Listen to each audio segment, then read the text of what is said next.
जय श्री माता जी। आज के सामूहिक ध्यान सत्र में उपस्थित सभी सहजी भाई बहनों का हार्दिक स्वागत है। ध्यान की शुरुआत कुंडलिनी चढ़ा के बंधन लेते हुए करेंगे।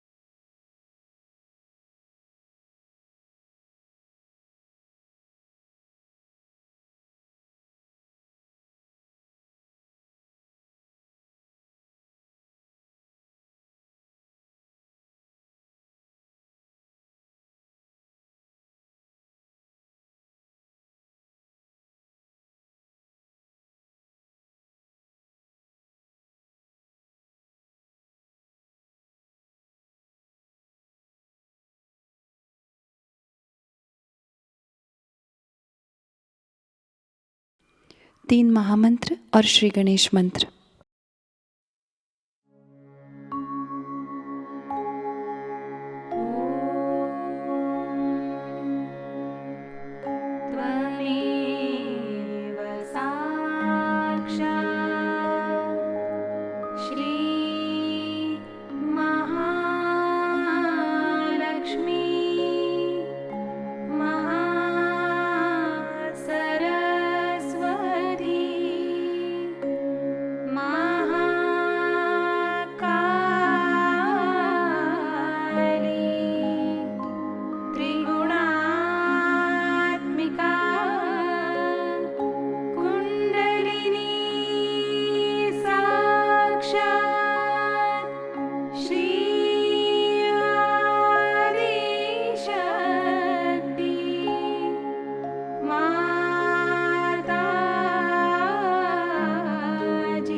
श्री माता जी, हमारा आत्म साक्षात्कार दृढ़ कीजिएगा। पूरा चित्त हमारे सहस्त्रार में ही रखेंगे।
इसी ध्यान की स्थिति को बरकरार रखते हुए हम अभी श्री माता जी की अमृतवाणी ग्रहण करेंगे।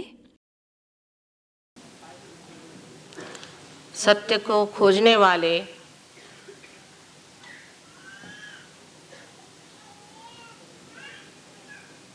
सर्व आत्माओं को हमारा प्रणिपात। आज मैं सोच रही थी कि कौन सी भाषा में आपसे वार्तालाप किया जाए, तो यही सोचा कि मराठी में पहले बहुत बार पूना में भाषण हुआ था, आज हिंदी में ही भाषण दिया जाए, क्योंकि हिंदी हमारी राष्ट्रभाषा है और मेरी भी मातृभाषा मराठी है, किंतु हिंदी भाषा सीखना मैं सोचती हूँ परम आवश्यक है। और इसलिए आप लोग मराठी प्रेमी लोग मुझे उदार अंतःकरण से क्षमा करेंगे, और हिंदी बोलने वाले लोग जो साहित्यिक हैं वे भी मुझे क्षमा करें अगर कोई त्रुटियां हो जाए तो। किंतु सबसे पहले जान लेना चाहिए कि भाषा तो हृदय की होनी चाहिए। जहाँ भाषा हृदय की न होते हुए सिर्फ शब्दजाल होती है, तब हर तरह के जंजाल खड़े हो जाते हैं। इसलिए कोई सी भी भाषा जो हृदय से निकलती है वही मार्मिक होती है, उसी का असर भी होता है। हम लोग सत्य को खोज रहे हैं अनेक वर्षों से, आज ही की ये बात नहीं है। अनेक वर्षों से हम सत्य को खोज रहे हैं और उसकी खोज होते होते काफ़ी लोग भटक भी गए हैं। उसका कारण हमें समझ लेना चाहिए, क्योंकि आज की जो स्थिति है, आज का जो माहौल है, वातावरण है, उस वातावरण में ये समझ में नहीं आता है कि सब लोग परमात्मा की बात करते हैं, धर्म की बात करते हैं, और उस पर इतना झगड़ा, इतनी आफत और इतना तमाशा क्यों खड़ा करते हैं। यह प्रश्न ज़रूर हमारे जो तरुण पीढ़ी के लोग हैं उनके सामने आता है, और वो लोग ये पूछते हैं बार बार कि माँ, इसका क्या मतलब है।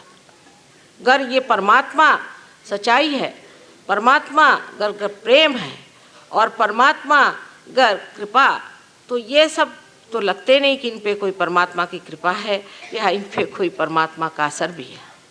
तो ऐसे परमात्मा से अच्छा है कि भूल ही जाए उसको जिसने कितनी आफत मचा रखी है। इस प्रकार आज आप देख रहे हैं कि एक बड़ा द्वंद्व हमारे तरुण लोगों में, हमारे जवान लोगों में खड़ा हो रहा है कि जो परमात्मा की बात है, इसे किस तरह से माना जाए।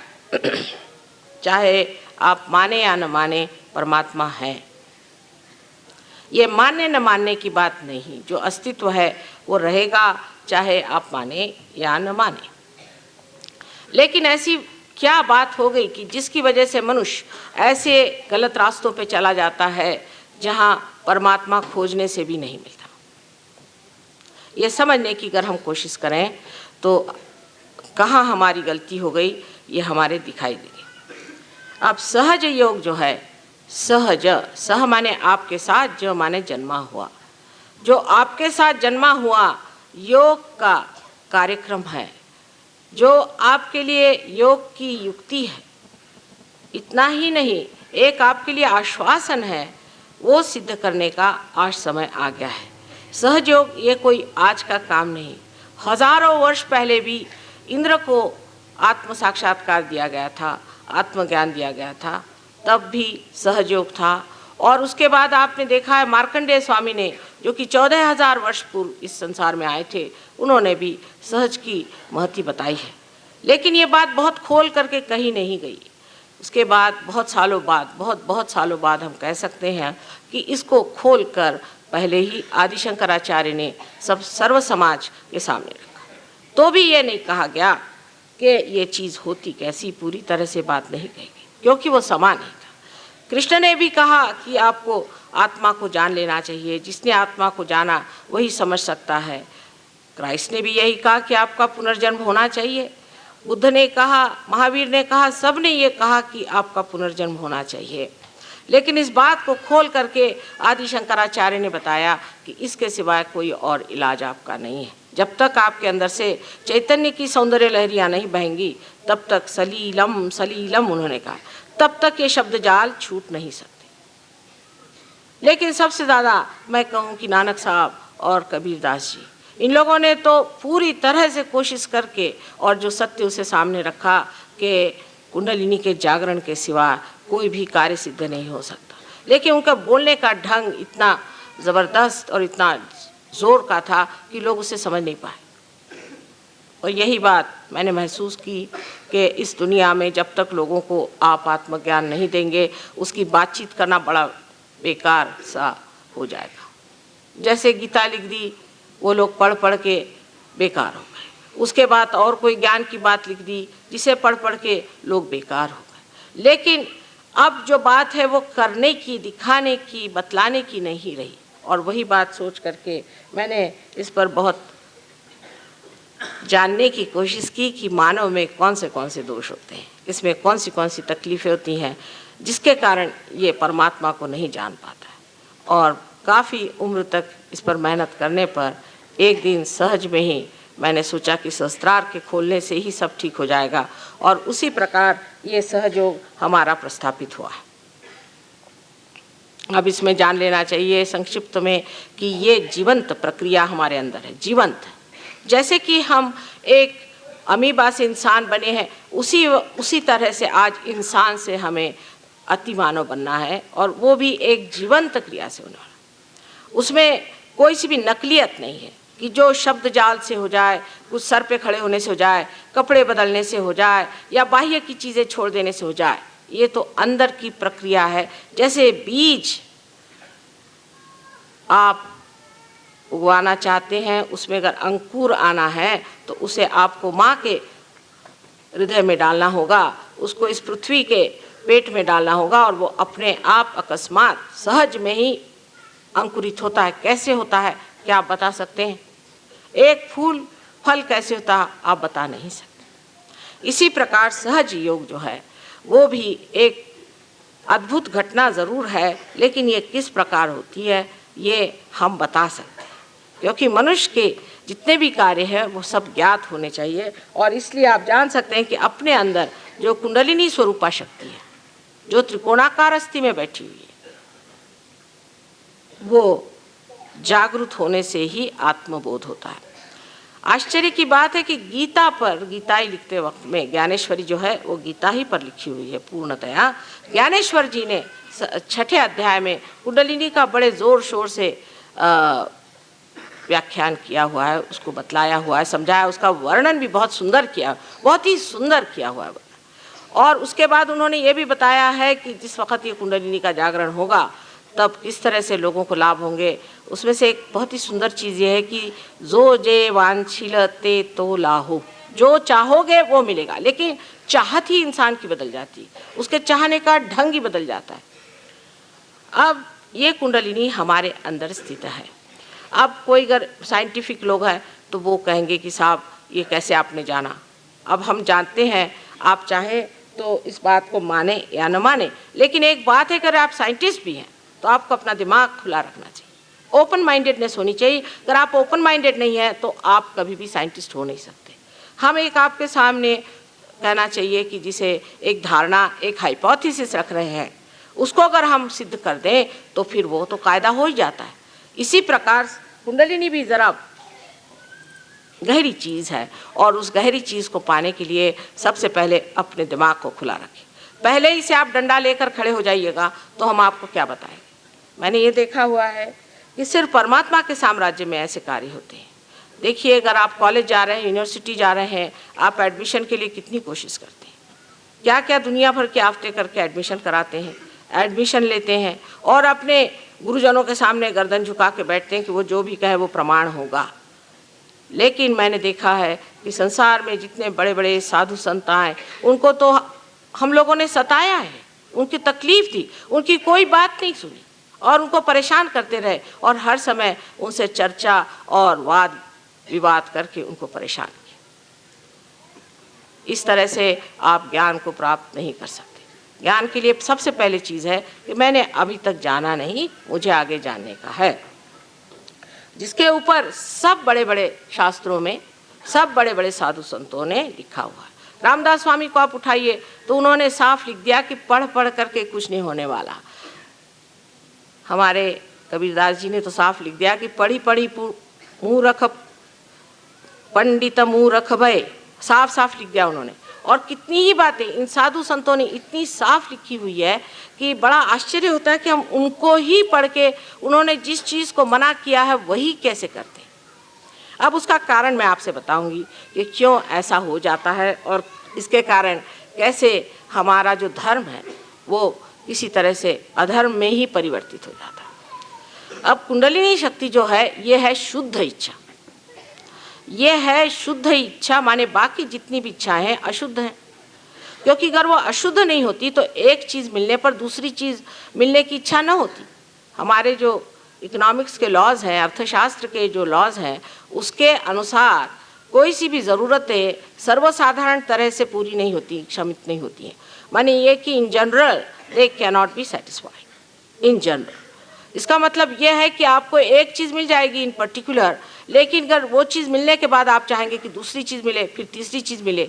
इसकी वजह यह है कि आपके अंदर शुद्ध इच्छा नहीं है। जिस इच्छा की आप बहुत कोशिश करते हैं कि पूरी हो जाए, वो इच्छा शुद्ध नहीं है, वो अशुद्ध इच्छा है। तो शुद्ध इच्छा की जो शक्ति है वो ये कुंडलिनी है, जिसने सारा अपना ये पिंड बनाया और उसके बाद वैसी की वैसी बैठी हुई, क्योंकि वो अभी तक जागृति नहीं हुई, हमारे अंदर उसका अभी पूरी तरह से प्रादुर्भाव नहीं हुआ, उसका मैनिफेस्टेशन नहीं हुआ कि वो अपना असर दिखा। यही शुद्ध इच्छा हमारे त्रिकोणाकार अस्थि में बैठी हुई, जिसे हम लोग कुंडलिनी इसलिए कहते हैं क्योंकि ये 3.5 कुंडलों में बैठी है। अब वो 3:30 में क्यों बैठी, उसका क्या गणित है वगैरह, उसके लिए आज अपने पास इतना समय नहीं है। लेकिन आप अगर मेरे कभी लेक्चर सुने तो उसमें विशद रूप से मैंने सब समझाया हुआ है। अब ये कुंडलिनी शक्ति है शुद्ध इच्छा।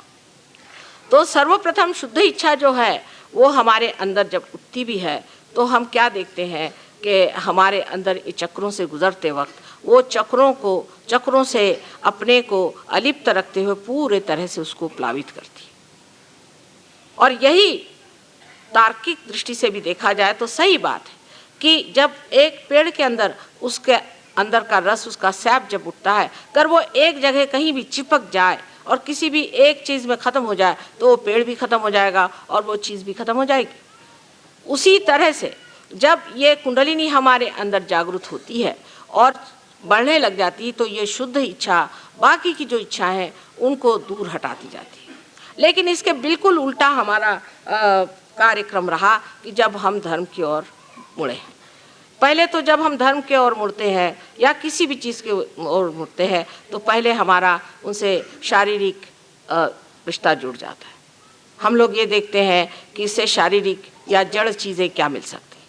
ये देखते हैं कि जैसे ही धर्म में लोग आ जाते हैं तो पहले देखते हैं कि भाई अपने कितने इससे फ़ायदे हो सकते हैं, इसमें क्या क्या हम कर सकते हैं। यहाँ तक कि लोग सोचते हैं कि इससे अच्छा हो कि हम कुछ लोगों का पैसा ही मार लें, रुपया मार लें, ये कर लें, वो कर लें। और फिर धीरे धीरे उसकी ऐसी चीज़ें बनती जाती हैं जो बिल्कुल घृणित और नर्क चीज़ जैसी हो।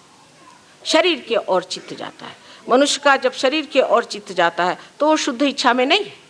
सीधा हिसाब है कि शरीर में फिर शरीर के कपड़े बदलिए, नाम बदलिए, दुनिया भर की चीज़ें करिए, इससे धर्म नहीं स्थापित हो सकता। इसलिए मनुष्य बहकता चला गया। फिर मनुष्य की जो दूसरी पकड़ आती है जो कि बड़ी ज़बरदस्त है, वो है मानसिक, माने बुद्धि पर। इस पे बड़े बड़े वितंडवादी हो गए। आप जानते हैं कि एक बड़े भारी ऐसे ही बुद्धिवादी ने कितना आदि शंकराचार्य को सताया था। हमेशा ये बुद्धिवादी लोग अपनी चिपक को नहीं समझते। इनको चिपक होती है जो इन्होंने पढ़ लिया। अगर किसी आदमी ने गीता पढ़ ली तो वो सोचता है कि मैं तो व्यास मुनि हो गया, कम से कम उनसे ज़्यादा नहीं हुआ तो कम से कम व्यास मुनि तो हो ही गया हूँ। किसी ने अगर बाइबल पढ़ लिया तो वो सोचता है कि ईसा मसीह मुझसे ज़्यादा वो जानता है।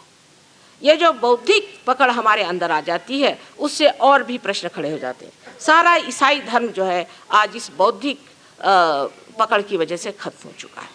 आप देख लीजिए कि बौद्धिक पकड़ इनमें किस प्रकार आई कि जिस वक्त में ईसा मसीह इस दुनिया में आए तो उन्होंने यही कहा कि अपना पुनर्जन्म करो। तब निकोदेमस ने कहा कि क्या मैं अपने माँ के गर्भ में फिर से प्रवेश करूं? उनका कि नहीं, जो गर्भ से पैदा होता है वो तो जड़ ही है, लेकिन जो आत्मा से, जो आदिशक्ति से पैदा होगा वही आत्मा है। और आत्मा की पकड़ आए बगैर आप परमात्मा को नहीं जान सकते। लेकिन इन लोगों ने ये सोचा कि ये तो कुछ समझ में नहीं आई बात, क्योंकि उनमें से किसी को भी साक्षात्कार देना नहीं आता था। बहरहाल नहीं भी आता था तो भी उसका इतना बुद्धि का झमेला बनाने की कोई ज़रूरत नहीं थी। उसके बुद्धि का ऐसा झमेला बनाया कि एक सेंट पॉल करके इंसान, जो कि ईसा धर्म से कुछ उसका संबंध नहीं था, उसने ईसा को देखा नहीं था और वो खुद एपिलेप्टिक थे और बीमार रहते थे और हमारे हिसाब से उनमें कुछ सुप्रा कॉन्शियस तकलीफ़ें थी। वो साहब बाइबल में आके बैठ गए। जिस वक्त मैंने पहले बाइबल उठाया मैंने कहा ये महाशय है कौन? मैंने नहीं, खलील जिब्रान ने, कितने ही लोगों ने, यानी आप जानते होंगे कि विलियम ब्लेक एक बड़े भारी दृष्टा हो गए। उन्होंने तक कहा कि ये इंसान बाइबल में क्यों बैठा हुआ, और इसको बाइबल में बिठा करके उसने जो भी बाइबल के बारे में लिखा वो इन लोगों ने मान्य कर दिया। अब उसकी हालत यहाँ पर आ गई है कि जिस वक्त में एक बुद्धिवादी महाशय जी ने बाइबल को जाना तो देखा कि पॉल ने ईसा के जन्म के बारे में कुछ लिखा ही नहीं, उसकी माँ के बारे में कुछ लिखा ही नहीं, उन्होंने जो चमत्कार किए उसके बारे में कुछ लिखा ही नहीं। तो उन्होंने कहा कि नहीं, ये तो इनके जो शिष्य थे वो तो फिशरमैन थे, ये मछलियाँ पकड़ते थे, मच्छी मार थे, इनके कोई अकल ही नहीं थी। उन्होंने अपने ही दिमाग से निकाल करके ये बात लिखी। और इस बात को बिशप ऑफ कैंटरबरी जो है, आर्च बिशप ऑफ कैंटरबरी, उसको भी सहायता देनी पड़ी, उसको भी कहना पड़ा कि हाँ ये ठीक है। तो या तो अब आप पॉल को मानिए या ईसा को मानिए। उन्होंने कह दिया कि हाँ यही बात ठीक है। तो ईसा जो पैदा हुए थे वो भी गलत बात और उनके जो चमत्कार हुए थे वो भी गलत बात है। पॉल साहब जो है वो सही हो गए। क्योंकि इसी पॉल ने बाद में ऑगस्टीन का जन्म लिया और उसने आकर के सारा ऐसा एक बौद्धिक तार्किक एक ईसाई धर्म बना दिया कि चाहे कुछ हो, हाथ में बंदूक क्यों ना लेनी पड़े, सबको ईसाई बनाते रहे। ईसाई बनने का मतलब है सहयोगी बनना, योगी बनना। वही हाथ मुसलमानों का है। मोहम्मद साहब ने जो बातें लिखी थी उसको इतना उल्टा घुमा फिरा करके एक मुसलमान धर्म बना लिया। वही हाल हिंदुओं का है। हिंदुओं का तो हाल बहुत ही खराब है, क्योंकि इनमें एक ही धर्म में 50 धर्म बन गए। मेरी तो समझ में नहीं आता है कि हम लोग कब इस चीज़ से बाज आएंगे। सबसे पहली तो बात ये थी कि कहा गया है कि सबके अंदर आत्मा का वास है। फिर जाति पाति कहाँ से निकाली गई? जाति पाति का कोई अर्थ ही नहीं है, क्योंकि जाति पाति आपके कर्म के अनुसार बनाई गई थी, और जब से ये जन्म के अनुसार बनाई गई तब से ये गड़बड़ शुरू हो गई। हो ही नहीं सकता है कि ये जन्म के अनुसार होगी, क्योंकि जिन्होंने व्यास ने गीता लिखी, व्यास कौन थे? सब जानते हैं कि एक ढिमरनी के लड़के थे, और वो भी शादीशुदा नहीं। क्या वो ब्राह्मण हो सकते हैं? वाल्मीकि, जिन्होंने वाल्मीकि रामायण लिखा, ये कौन थे? आपके शास्त्र लिखने वाले बड़े बड़े लोग, ये कौन थे? ब्राह्मण वो ही होते हैं जिन्होंने ब्रह्म को जाना। जिन्होंने ब्रह्म को नहीं जाना उसे ब्राह्मण नहीं कहा जाता। लेकिन जन्म से हम ब्राह्मण हो गए, चाहे जो भी धंधा करें, जन्म से हो गए सो हो गया। और अब हमारे इलेक्शंस तक जाति पाति पर होते हैं। सो भगवान बचाए रखे इस देश को, इसका क्या हाल होने वाला है। क्योंकि आप जिस जाति में पैदा हुए, जाति माने सहज, जो आपके अंदर सहज है, एक का भाव है, जो परमात्मा को खोजता है वो ब्राह्मण है, और जो व्यापार में आनंद को खोजता है वो वैश्य है। इसी प्रकार सब जातियां बनी, और उन जातियों का इतना महात्म्य बनाया गया कि हमारे यहाँ गोरा कुंभार हो गया। इस महाराष्ट्र में तो इतनी सजग इसकी पूरी प्रतिमा बनाई हुई है, गोरा कुंभार बन गए। तुकाराम ने कहा कि अच्छा होता मैं महार हो जाता। बार बार जातिवाद पे सारे संतों ने आघात किया। इतना ही नहीं, ज्ञानेश्वर जी को सताया किसने? जो ये सब बुद्धिवादी थे, जो अपने को समझते थे कि ये बड़े भगवान के और सब चीज़ के ठेकेदार और धर्म के ठेकेदार हैं, उनको छल के उनको मारा। आज उन्हीं की ज्ञानेश्वरी लिख रहे हैं, उन्हीं की पूजा कर रहे हैं, ज्ञानेश्वर जी का मंदिर बना रहे हैं। इसकी वजह ये है कि बौद्धिक पकड़ ज़्यादा ज़रूरत थी, आत्मा की नहीं थी। आत्मा की पकड़ होना चाहिए। सारे संतों ने कहा कि अपने आत्मा को पहचान। नामदेव साहब जो इतने बड़े भारी यहाँ के कवि हो गए हैं, इतने पहुँचे हुए पुरुष थे, उन्हें एक बहुत सुंदर सा काव्य लिखा है, जो कि गुरु ग्रंथ साहब में भी नानक साहब ने बहुत माना और उसे लिखा हुआ है, जिसका कि मैं आपको हिंदी में वर्णन बताऊं कि वो कहते हैं कि जो आदमी परमात्मा से एकाकार हो जाता है, उसकी ऐसी दशा हो जाती है कि जब उसका चित्त, जैसे एक छोटा बच्चा पतंग उड़ा रहा है, पतंग आकाश में भरारी मार के, भरारी मराठी शब्द ही लिया है उन्होंने, भरारी मार करके घूम रही है, और ये बच्चा जो है औरों से बात कर रहा है, खेल रहा है, आगे पीछे दौड़ रहा है, लेकिन उस वक्त उसका चित्त उस पतंग पर है। दूसरी बात उन्होंने ये कही कि जिस वक्त औरतें पानी भर के आ रही हैं और जल्दी जल्दी चल रही हैं, आपस में बोल रही हैं, और उनकी घघरी सर पे रखी हुई है, और आपस में हंसी मजाक सब हो रहा है, लेकिन चित्त उनका उस घाघर पे, सर पे। इसे समझने की बात यह है कि जो लोग धर्म की बात करते हैं, सबसे पहले उनको चाहिए कि वो आत्मा का साक्षात्कार पाएं, नहीं तो उनको कोई अधिकार नहीं कि वो आत्मा का साक्षात्कार पाएं, और कोई अधिकार नहीं कि वो कहें कि हम आत्म साक्षात्कारी हैं। वो अपने को कहें भले कि हम बहुत ऊंचे हैं और अपना सेल्फ सर्टिफिकेट दे, लेकिन उसकी पहचान ये है कि वो जो आदमी आत्म साक्षात्कारी होता है, वो उसके अंदर सामूहिक चेतना आनी चाहिए, उसके अंदर कलेक्टिव कॉन्शियसनेस आनी चाहिए।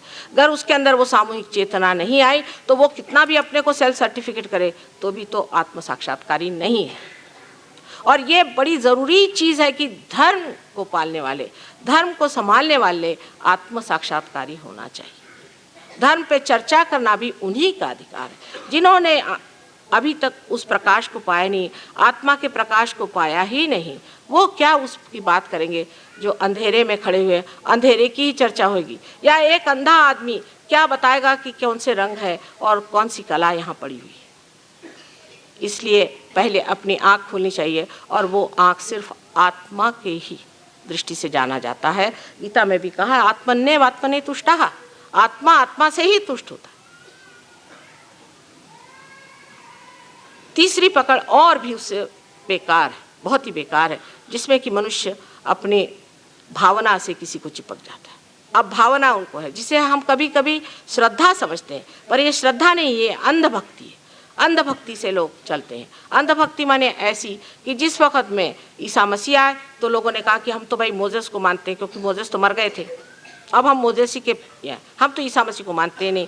जैसे कि जू लोग थे, उन्होंने कहा कि हम ईसा मसीह को नहीं मानते, हम तो सिर्फ मोजेस को मानते। अब उस वक्त मोजेस तो वहाँ थे नहीं, और इसीलिए मोजेस ने कहा था कि हमको सफ़र करना चाहिए, तो हम तो सफ़र करेंगे। हालांकि ईसा मसीह के आने से हमारी सारी सफरिंग्स ही ख़त्म होने वाली थी, लेकिन उनका नहीं, हम तो सफ़र करेंगे। तो ठीक है, आपके लिए हिटलर आ गया, सफ़र करिए। यही एक उनका बेसिक डिफरेंस था कि हमें सफ़र करना चाहिए। अब सफ़र क्या, परमात्मा के लिए आपको क्या दुष्ट बातें सिखाई गई हैं कि आपको हाल अपेष्टा और दुख और यातनाएं उठानी पड़ेंगी। अरे जिस परमेश्वर ने आपको ये मनुष्य का देह दिया है, उसने कोई आपको तकलीफ दे करके, परेशान करके किया है। आपके माँ ने भी जब आपको जन्म दिया तो सारा कष्ट तो अपने ही ऊपर उठाया है, कोई आपको तो कष्ट नहीं दिया था। फिर ऐसी बातें लाना कि आज हमारे महाराष्ट्र में तो खास ये है कि आज सोमवार है तो उपवास है, कल मंगलवार है तो उपवास है, कल बुधवार है तो उपवास है, और फलाना है तो उपवास है। यानी अपने देश में ऐसे ही लोग उपवास से बहुत है, काय को उपवास करते। लेकिन उपवास करने की इतनी बीमारी हमारे देश में, और वो भी उन दिनों में करेंगे जिस दिन कि हमारे किसी बड़े महान अवतारों का जन्म हुआ। जैसे हमारे यहाँ संकष्टी मानते हैं, जो गणेश जी का जन्म हुआ है, उस दिन उपवास करेंगे। अरे अगर आपके घर बच्चा पैदा हुआ तो उस दिन क्या आप उपवास करेंगे, सूतक करेंगे या मिठाई बांटेंगे?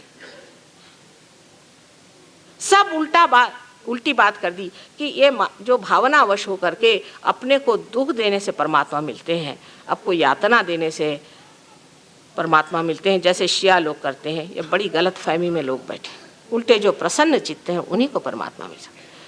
जैसे अंग्रेजी में कहा था, count your blessings one by one. जो अपनी ब्लेसिंग्स को सोचता है परमात्मा ने कितना मुझे दिया है, उसी को परमात्मा मिलते हैं। जो अपने को हाल अपेष्टा में और दुख में डालता है, आप ही बताइए, किसी माँ ने अगर अपने बच्चे को देखा कि वो अपने को भूखा मर रहा है, तो इससे बढ़ के वो माँ के लिए और क्या दुख की बात होगी? वो कहेगी कि मेरा जन्म ही व्यर्थ है अगर मेरा बच्चा भूखा रहता है। इससे ज़्यादा दुखदाई और कोई चीज़ ही नहीं हो सकती। हाँ, अगर आपको उपवास करना है तो करिए, उसमें कोई हर्ज नहीं, आप अपनी तंदुरुस्ती के लिए करिए, लेकिन परमात्मा के लिए उपवास वगैरह करने की ज़रूरत नहीं। ये एक भावना का एक ये कि हम बड़े दुखी जीव। दूसरा भावना का ये कि हमारी बड़ी भगवान पे श्रद्धा है। जब राम आए तो उनके वक़्त में उन्होंने कहा कि हम तो परशुराम को मानते हैं, जब कृष्ण आए तो हम राम को मानते हैं, और अब जब और कोई आएगा तो ये होगा कि हम कृष्ण को मानते हैं। कृष्ण आपके सामने आज खड़े हैं क्या? कौन खड़ा है आपके सामने, ये भी सोचना चाहिए। वर्तमान में रहने की हमारी प्रवृत्ति नहीं, कुछ तो भी बाह्य पिछले इसमें रहना, किसी गत विचारों में रहना, ये भावनावेश है। भावनावेश में लोग इस कदर पागल हो जाते हैं कि उसी में फिर हमारे यहाँ हम देखते हैं कि बुद्धिवादी भी और भावनावेशी भी दोनों ही, जिसे हम कह सकते हैं कि फैनेटिक्स हो जाते हैं। ये फैनेटिसिज्म सिर्फ एक भावना से चिपक जाता है, और वो भावना इतनी ज़बरदस्त हो जाती है, अंध भावना है, अंध चीज़ है, जिसकी वजह से मनुष्य इतना एक चीज़ को चिपक जाता है, उसकी शुद्ध इच्छा जो हो उसी में नष्ट हो जाती। जैसे नदी आते हुए किसी रेत में चली जाए और वहाँ लुप्त हो जाए, उसी प्रकार हमारे अंदर की जो शुद्ध इच्छा परमात्मा से एकाकार होने की है, इसी प्रकार इसमें लुप्त हो जाती है, उसमें लुप्त हो जाती है। इस तरह की अंधश्रद्धा से हमारे यहाँ बड़ा ही नुकसान हुआ, बहुत नुकसान हुआ। और सबसे बड़ा नुकसान तो ये हुआ है कि अब हम लोग अलग अलग होकर बिखर गए। हमारे यहाँ में कोई भी तरह की जोड़ने की व्यवस्था नहीं, सारी ही बिखरने की, अलग हटने की व्यवस्था हो गई, विभक्त होने की। लेकिन जब हमारा एवोल्यूशन होता है, आप देखिए कि हमारा जब उत्थान होता है, जब हम ऊंचे और ऊंचे स्तर पे आते हैं, तब सम्यकता आनी चाहिए, सम्यक होना चाहिए, इंटीग्रेशन आना चाहिए। अगर अपने अंदर इंटीग्रेशन नहीं आया तो ये समझना चाहिए कि हम बिखरे जा रहे हैं। अगर हमारे इंटीग्रेशन आने के लिए कुछ करना हो तो वो करना चाहिए, और सब इंटीग्रेशन का एक ही सूत्र है, वो है अपना आत्मा। उसको प्राप्त होते ही कुंडलिनी जब आत्मा के प्रकाश में आ जाती है, तब सब चीज़ें हट करके उसी के प्रकाश में मनुष्य देखता है कि दूसरा भी कितना सुंदर है, और फिर वो ये भी देखने लग जाता है सामूहिक चेतना में कि जो दूसरा है वो है कौन, दूसरा है कौन। जब आप उसी विराट के अंग प्रत्यंग है तो दूसरा कौन, दूसरे पे उपकार कौन सा हो रहा है? सब अपने ही हैं, हमारा ही हाथ और हमारे ही पैर, हमारी ही आँख है। लेकिन हम लोग तो जो इंतजामात करे हैं कि एक हाथ से आँख को फोड़ दीजिए, एक हाथ से नाक को काट दीजिए, एक हाथ से कान काट दीजिए, और उसके बाद कहिए, एक कान को पकड़ के कहिए कि साहब हम धार्मिक हैं, वो कहे नाक को पकड़ के हम धार्मिक हैं। इसमें धर्म का लेश मात्र भी नहीं। जब कोई आदमी फेनेटिसिज्म में पड़ता है तो वो जान ले कि इसमें लेश मात्र भी नहीं है। जब तक आप में सम्यक ज्ञान नहीं आ सकता, वो सिर्फ आत्मा के प्रकाश से आता है। किसी ने भी, किसी भी संत साधु ने ये नहीं कहा कि आप आत्मा का प्रकाश न लें, वरना आज ऐसा अगर एक भी गलती से आदमी हो जाता तो लोग उसी के ढिंढोरा पीटते। लेकिन भगवान की ऐसी कृपा है कि कितना उन्होंने सहन किया, लेकिन हमेशा कहते रहे कि आत्मा को प्राप्त करो, आत्मा में समा। यही आत्मा की प्राप्ति करने के लिए हम लोग अनेक चीज़ें करते हैं। और सहयोग में हम देखते हैं कि अनेक तरह के लोग हर एक देश में आते हैं। यहाँ से जो कुछ चोर उचक्के गए थे, उन लोगों ने वहाँ सन्यासी रूप धारण करके और लोगों को बेवकूफ़ भी खूब बनाया, और उसको बेवकूफ़ बना करके उनसे यहाँ तक बताया कि अगर तुम गांजा पियोगे तो तुमको भगवान मिल जाएंगे। वो बेचारे गांजा भी पीने लगे।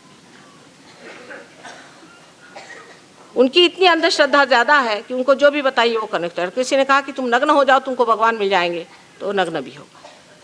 इस प्रकार हर जगह आप अगर देखें तो सिर्फ ये दिखाई देता है कि हर तरह की ज़बरदस्ती और अंधे आदमी को ज़बरदस्ती कुएं में ढकेलने का प्रयोग हो रहा है। और जब वो कुआं बन गया, उस कुएं में 25 आदमी जुट गए, तो उनके अंदर ज़रूरी है कि बड़ा ही प्रकोप हो सकता है, उसके कारण बहुत ही ज़्यादा द्वंद्व आ सकता है, उसके कारण झगड़ा हो सकता है, यही नहीं तो बड़ा वायलेंस भी हो सकता है।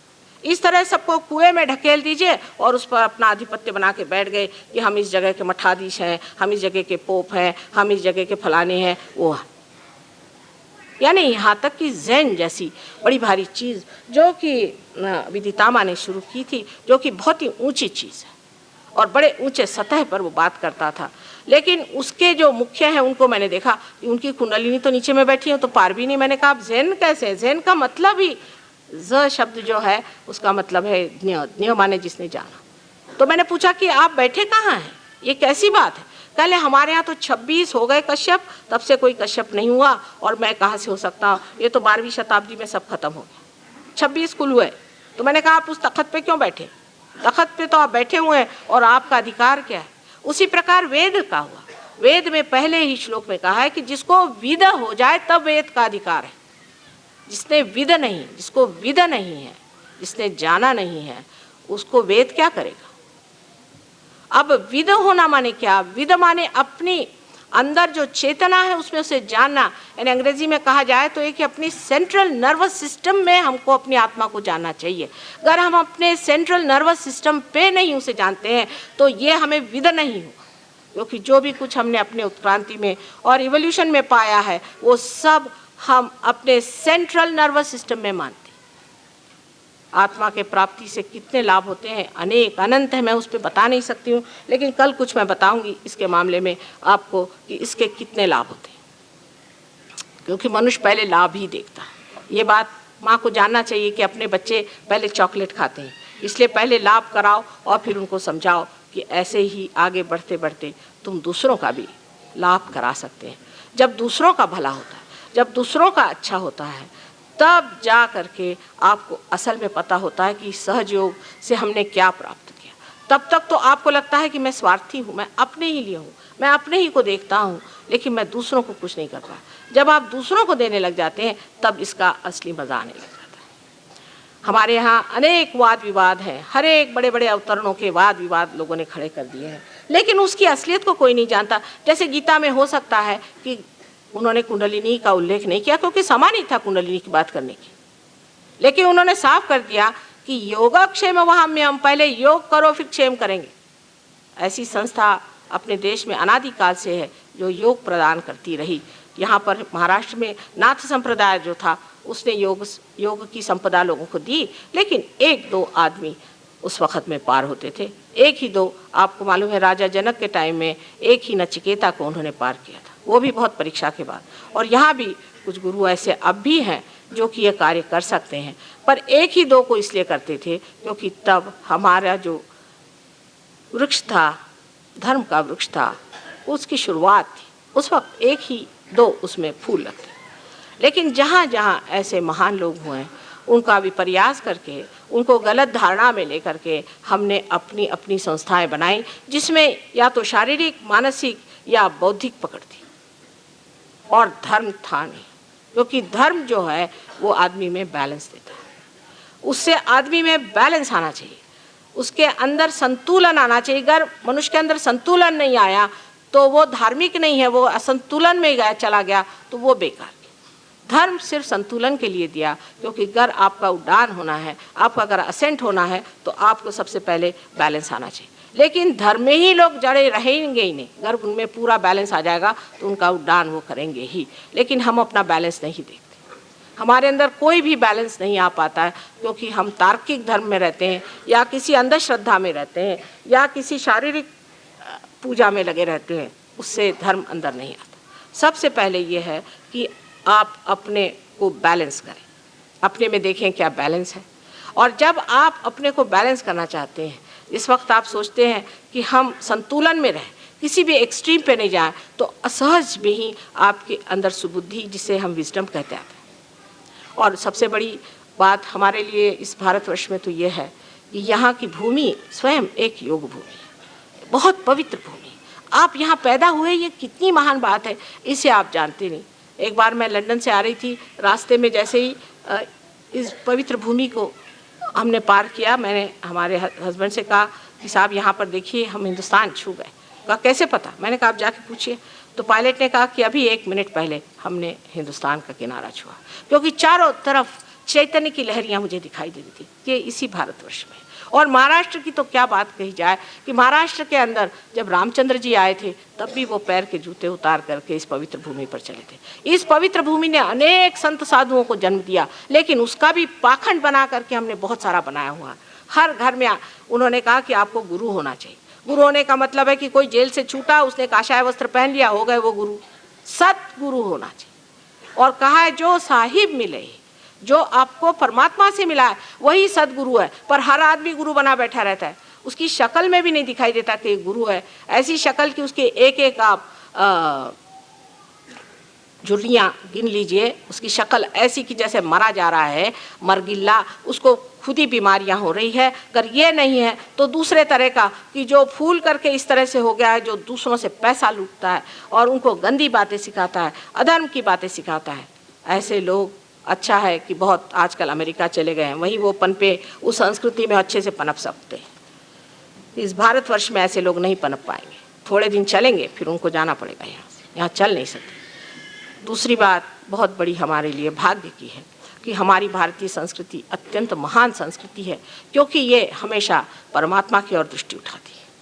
हम छोटे थे तब से हमें याद है, हमारी माँ हमेशा कहती कि लक्ष्य कुटे है, तुम्हारा चित्त कहाँ है, चित्त कहाँ है। चित्त का निरोध करना, ये हमारे शास्त्र में, हमारे धर्म में, हमारे संस्कृति में बचपन से बच्चों को सिखाया जाता है कि चित्त को रोको। और प्रदेश की जितनी भी संस्कृति है, आप विश्वास मानिए, सब इंसान को धीरे धीरे खत्म करने का इंतजाम है। पहले तो उसका चित्त खराब करो, उसके बाद उसका जो पवित्र है उसे नष्ट कर दो, और उसके अंदर गंदी बातें भर के और उससे पैसा निकालो। क्योंकि जब तक आप में कुछ कमजोरियां नहीं होंगी तो इनकी इंडस्ट्री कैसे चलेंगी।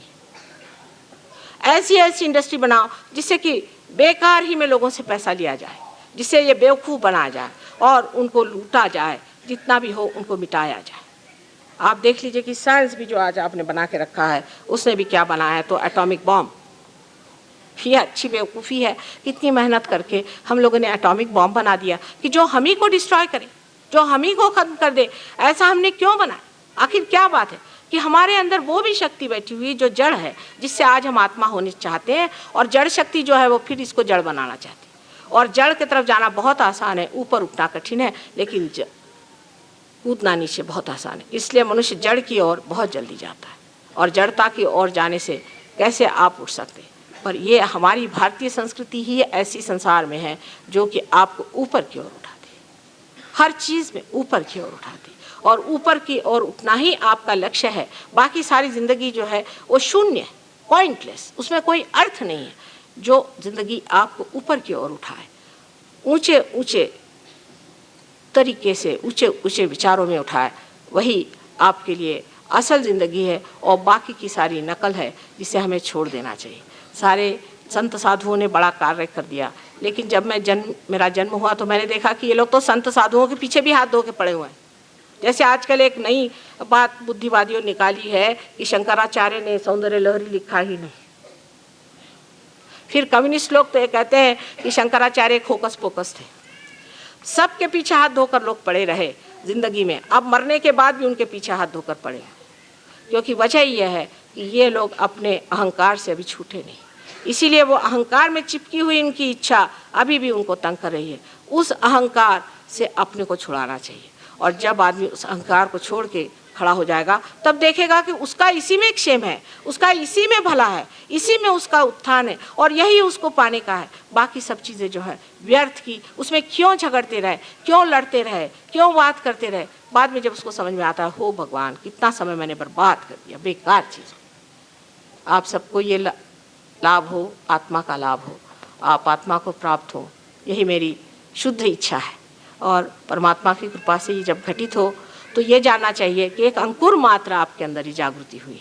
यह अंकुर मात्र जागृति को आपको चाहे तो आप नष्ट भी कर सकते हैं और चाहे तो इसका एक वृक्ष भी बना सकते हैं, लेकिन नम्रता होनी चाहिए। अपनी जिद छोड़ करके नम्रता में इसे आप बढ़ाएं और समझें कि ये किस तरह से होना चाहिए। कुछ लोग तो इतने मुकाम छोड़ के कहाँ से कहाँ उनकी मंजिलें तय करते हुए कहाँ तक पहुँच गए, और कुछ लोग अभी भी वहीं पे बैठे हुए हैं।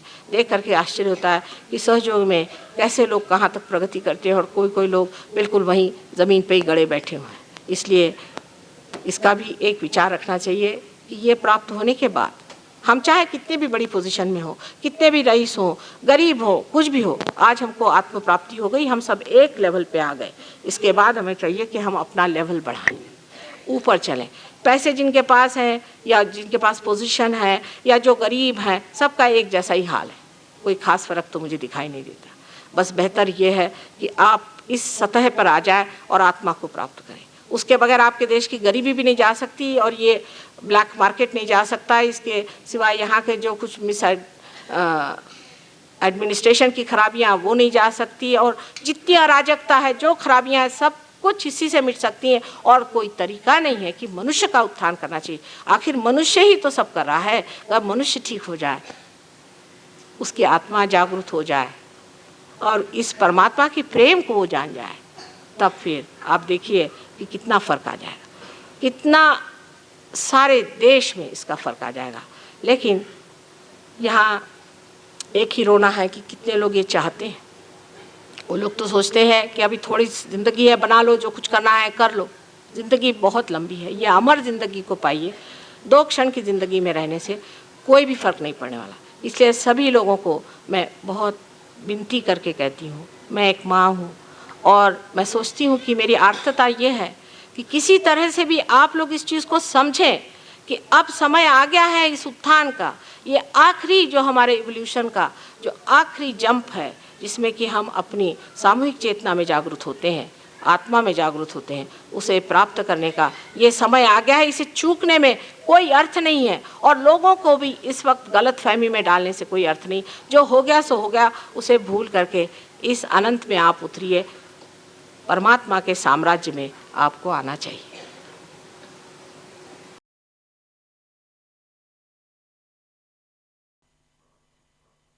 अब हम निःशब्द ध्यान में रहते हैं।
दोनों हाथ जोड़ के श्री माता जी के प्रति आभार व्यक्त करते हैं और प्रार्थनाएं अर्पित करते हैं। परम पूज्य श्री माता जी, आज का सामूहिक ध्यान हम आपके श्री चरणों में समर्पित करते हैं। आज के ध्यान में आपने हमें निरानंद प्रदान कर हमें चैतन्य से आशीर्वादित किया, इसलिए हम आपके हृदय से ऋणी हैं। संपूर्ण विश्व में विश्व निर्मल धर्म प्रस्थापित करने हेतु कृपा कर हमें सहयोग प्रचार प्रसार का शुद्ध एवं प्रभावी माध्यम बनाइएगा माँ। हमारी सभी प्रार्थनाओं का स्वीकार कर हमें आशीर्वादित करने की कृपा करना माँ। जय श्री माता जी। सामूहिक बंधन लेते हैं।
आज का ध्यान केंद्र संपन्न होता है। जय श्री माता जी।